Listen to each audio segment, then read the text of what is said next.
Que pouvons-nous apprendre de la vie d'Isaac? Le nom d'Isaac, qui signifie « il rit », est inspiré de la réaction de ses parents à l'annonce de Dieu qu'Abraham, alors âgé de 100 ans, et sa femme Sarah, âgée de 90 ans, auraient un fils. Genèse 17, 17, 18, 12.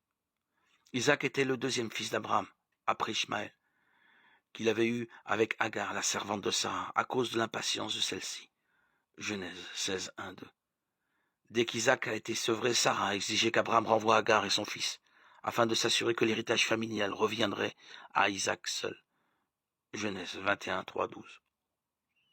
Plusieurs années après, son père Abraham a pris Isaac avec lui pour monter sur une montagne, où il s'est préparé à l'offrir en sacrifice, comme Dieu lui avait ordonné. Genèse 22, 1, 14.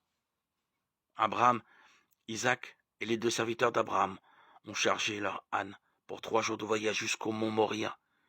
Puis Abraham et Isaac ont laissé les serviteurs derrière eux et ont pris le bois, un couteau et du matériel pour le feu, afin d'adorer Dieu, puis de revenir.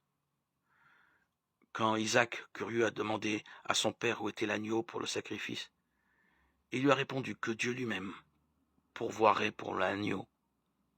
Abraham a ensuite construit l'autel et y a attaché Isaac. Le texte biblique ne dit pas qu'Isaac soit débattu. Alors qu'Abraham s'apprêtait à tuer Isaac, un ange l'a interrompu, puis il a vu un bélier coincé dans un buisson et l'a offert à sa place. Ce récit offre une analogie intéressante avec le sacrifice de Jésus, le Fils unique de Dieu.